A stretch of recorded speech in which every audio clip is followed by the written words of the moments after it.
striking distance, down by just 4 points, 24-20.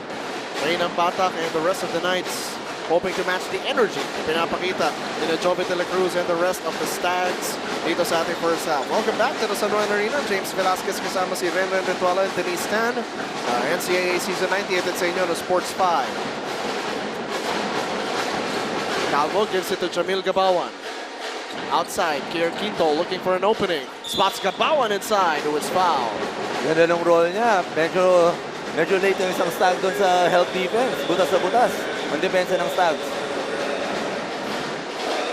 And this is a lineup para sa Letran na wala yung kanilang veteran scorers. You have Reynang Batak, Calvo, Gabawan, Ruaya, and Quinto on the floor. We actually saw that sa huling laro nitong Colegio sa Juan de Letran. They actually started an all-rookie lineup. Doon sa kanilang huling laro, panalo kontra sa Emilio Aguinaldo College.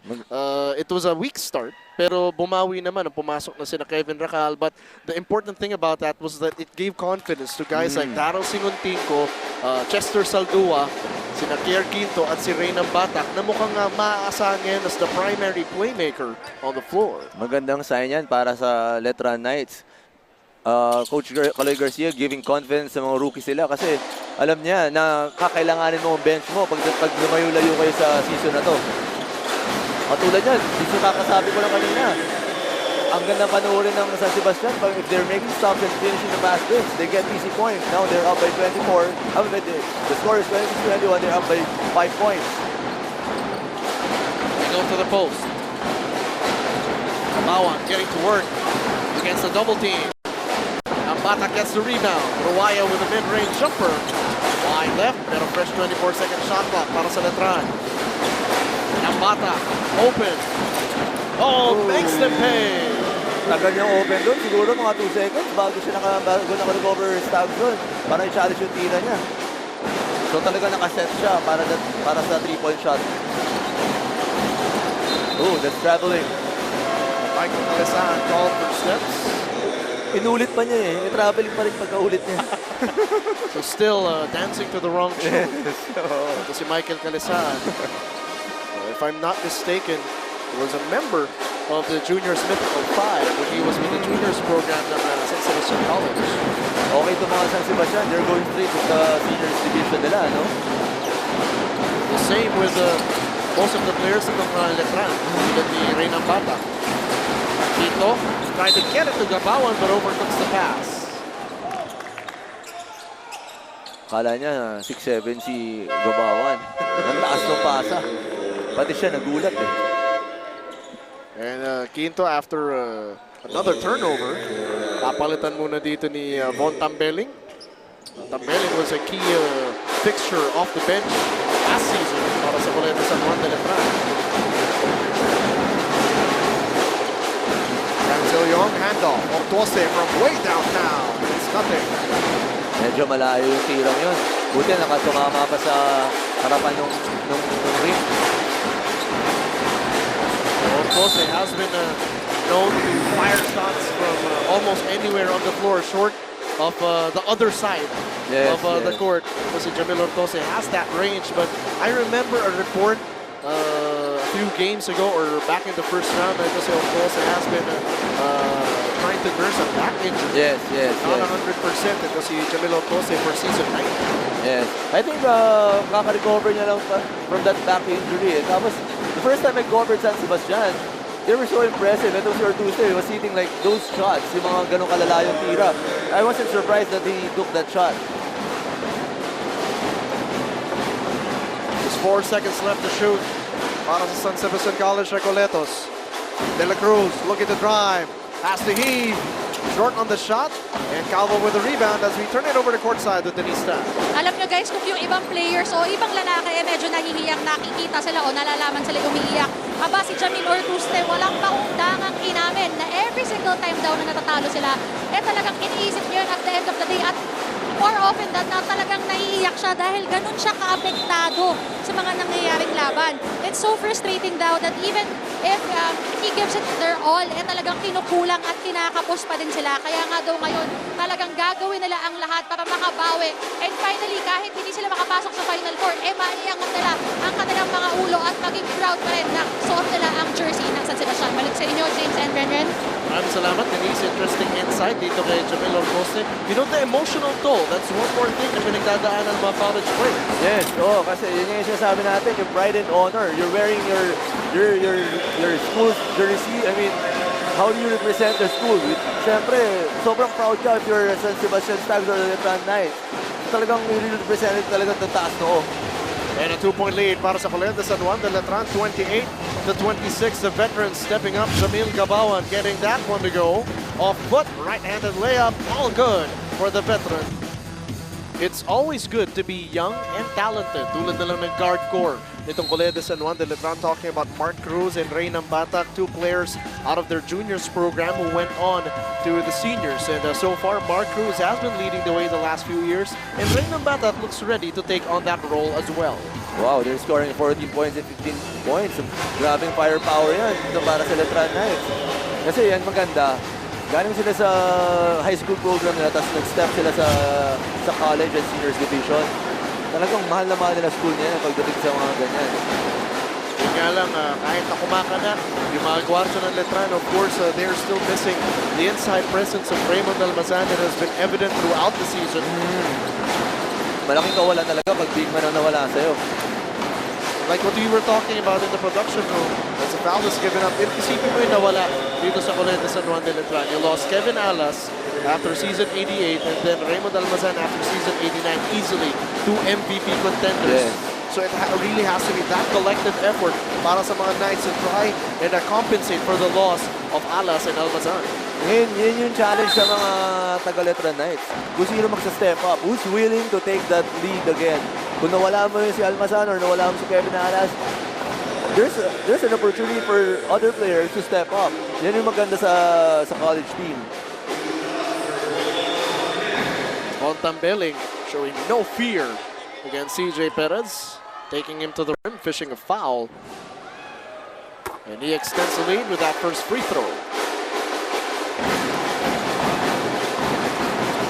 Montambeling last year, premier producer off the bench, sometimes got some starts para sa Colegio de San Juan de Letran. And you already know kung ano yung makukuha mo mula dito kay Kevin Racal, kay Mark Cruz. And some of the guys like Tambeling, Nabatak, and Gabawan to give you extra production para dito sa Letran. Importante sa team yung mga starters. Pero it's equally important din ang mga off-the-bench players. Of course, hindi pwedeng sobrang high-powered ng starters mo tapos paghugot mo sa bench, bababa yung intensity, bababa yung level of play. Kaya dapat minamatch up pa nila yung starters or nahihigitan pa nila. Perez almost gets it inside to Calisan, but tapped away. Ito si Ford Ruaya. Yung na sinasabi ni Ortuste kanina, naiiyak siya, bawat talo nila. Of course, naiiyak siya. I'm sure, pag nakikita mo naman paano siya maglaro, or nakikita natin kung paano siya maglaro, pero hindi natin nakikita kung paano siya mag-practice. Kung ano yung effort na binibigay niya every practice, every play. So, talagang naiiyak ka pag sobrang yung pinagpapaguran mo, yung goal mo, hindi mo ma-achieve. Sobrang nakakaiyak talaga yun. 4-point advantage para sa Letran, 30-26. They swing it over to the corner. Publico strong arms to three.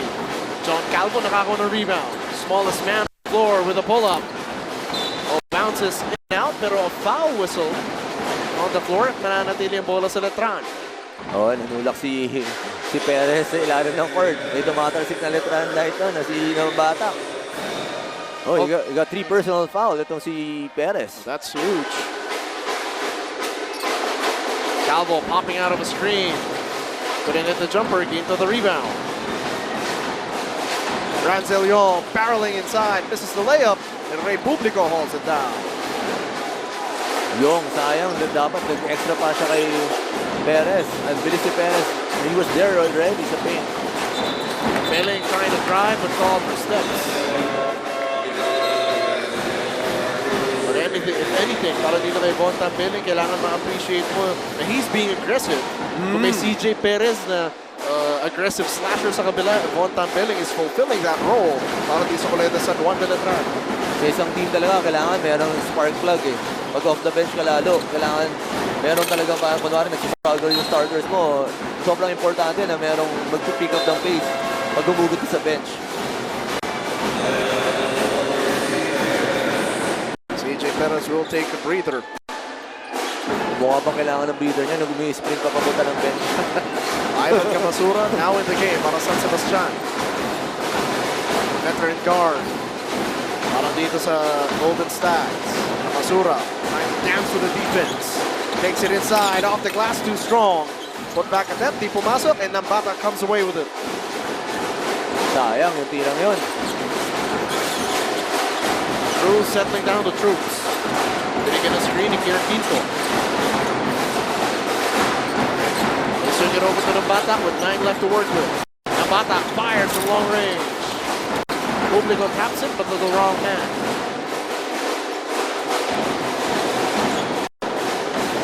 Quinto trying to get position in the post, di siya mabigyan ng bola. Malocano swings it over to the other side. Toste, Camasura. 9 left to shoot. Camasura, aggressive drive, drops it off. Quinto wasn't prepared, and they throw it the other way.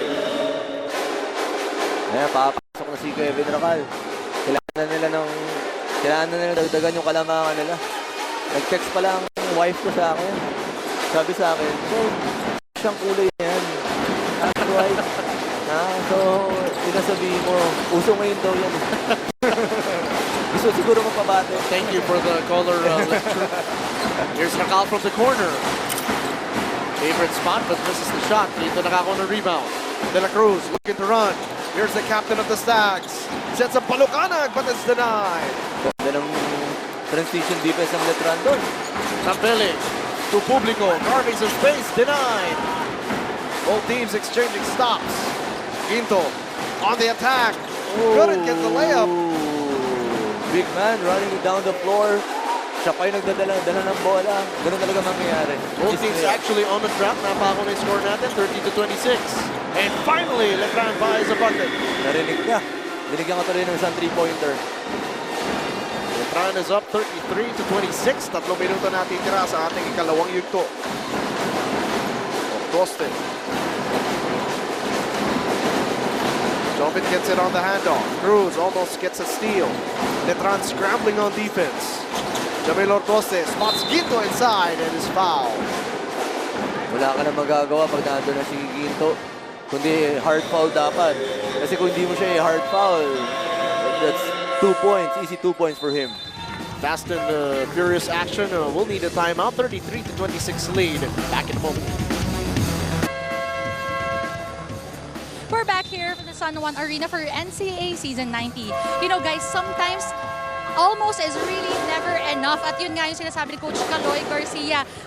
Nung inisa-isa niya yung mga pagkakamali nitong Knights, sabi niya hindi daw pwede yung almost defensive stop na, almost nakashoot na, lalong-lalo na before nung 3 points ni Racal, almost 3 or 4 possessions yung nasayang nitong Letran. At saka lalo na nung nakausap ko nga ito si Nambata, si Racal at si Cruz, sinabi nga nila na 100% sure ball na mananalo, kaya hindi pwede yung ganyan. Garcia stressed out the fact that if they want to succeed here and succeed reaching the Final Four, they have to play like there's no tomorrow. Bawal ang paisi-isi lang at bawal ang comedics. Back to you, James and Renren. And thank you, Denise. Of course, that effort has to be consistent for 40 minutes dito sa ating laro. And tulad nga na nabanggit ni Coach Caloy Garcia, almost is never enough. Yes. Para dito sa Bastel, they had a good strong start. Pero ano yung nagbago? At parang napako na yung score nila sa 26. Ayun, they can't make a stop right now kasi ang one of their strengths, yung tulad na sinasabi natin kanina, yung pass break. Medyo nag-struggle sila sa half court. So, hindi na sila nakaka-stop. I mean, Letran's making their shot. So, hindi nakakatakbo na tong mga San Sebastian staff. Coste sets up Palucanag inside. Again is denied. Like what we said, San Sebastian Stags are struggling in the half-court game. So, pag hindi talaga sila nakastop, the other end, mahirapan sila makashoot. Especially if you leave Von Tambeling that wide open to knock down a 3. I think that is second 3-pointer in the ball game. At 8 points na siya, natatala niya sa stat sheet. 10-point advantage para sa Letran. Publico at the free throw line. Gives it back to Vaughn. Cruz. 5 left to shoot. Chester Saldua has to put it up on the baseline. Misses. And Quito another rebound. Here's the stop. Can they run? But Letran immediately back on defense. Yes, but they can't make a run if your center is putting down the ball. I mean, kung siya yung nagbababa ng bola, talagang you can't make a run. Kasi you should give the ball to your point guard. Tapos tsaka ka na tumakbo to Yes. get position inside. Yes. And it doesn't help as well na itong Baste. They keep turning the ball over. I think that's a third traveling violation by my count. Cruz with another pull-up. Finally, Masura gets a stop pero agad na binigyan ng foul ni Republico to prevent the fast break. Siguro isa sa mga game plan na pinipare ni Coach Kaloy Garcia, yung mga transition defense. Alam niya ang sa strengths ng mga San Sebastian Stags ay tumakbo sa floor. I mean, tumakbo sa fast break. Kaya pinipigilan nila kung makakuha sila ng mga easy points. All the Knights looking to protect and extend this 10-point advantage, 36-26 against the Golden Stags. Ryan Costello gets it back to his veteran, Joven de la Cruz. Spins, shoots, denied, but he is fouled. Ganda sana ng help defense ni Saldua, pero I think may konting sabit sa kamay niya. Itong si De La Cruz. Good strong drive by De La Cruz. Ito si Chester Saldua, usually I think he's a natural 3. But in this lineup, he plays some spot minutes at the 5, at the center spot. Minsan, may mga pros and cons yan eh. If you're natural 3, tapos you're gonna play like 4 or 5, maganda dyan, may speed advantage ka sa kalaban mo. Pero sa rebounding, medyo mamamahin ka ng ginto.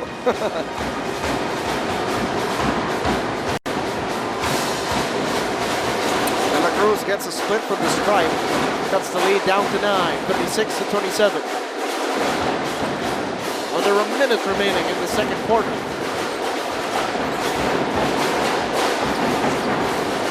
Rahal gets it at the left wing. Bounce pass, papunta kay Tambeling. This time, Tambeling turns the ball over. Oh, medyo yung mga ganong move, talagang mata-traveling ka eh. Nauuna ka mag-step bago ka mag-dribble. At tingnan natin ito, smart slow-mo replay. That barreling drive by Jamil Gabawan brought to you by Smart. Jump in on all-access pass of awesomeness. Jump in to Smart. Parang nagbabali sa Eric Gabawan sa layup na yun. Ortuaste finally gets it to go. Oh, ngayon lang sila nakashoot sa half court. After a long time, Yes. finally nakakuha na field goal ang San Sebastian College. Here's Rakal trying to puncture the zone. Cruz for 3, knocks it down. Ganda magpasahan itong mga Letran Knights. Hinaharap lang talaga yung butas sa depensa. 10 points na para kay Mark Cruz. Micro Mark Cruz in double digits. Otrose trying to answer, no. De La Cruz reverse layup, pretty move. That was a 4 shot coming from Ortuste. Buti na natin si De La Cruz sa ilalim para sa putback. At hindi naman masyado nagkakalayo ang Colegio de San Juan de Letran, San Sebastian College Recoletos. 39-31 advantage by Mark Cruz and the rest of the Knights. Von Tambeling coming off the bench, making an impact. Ganun din, ito si Jamil Gabawan following the leadership of Kevin Rakal, Mark Cruz, and company. Makabawi kaya sina CJ Perez, magtuloy-tuloy kaya pag-alagwa ng Letran. We will know when we come back for the third quarter.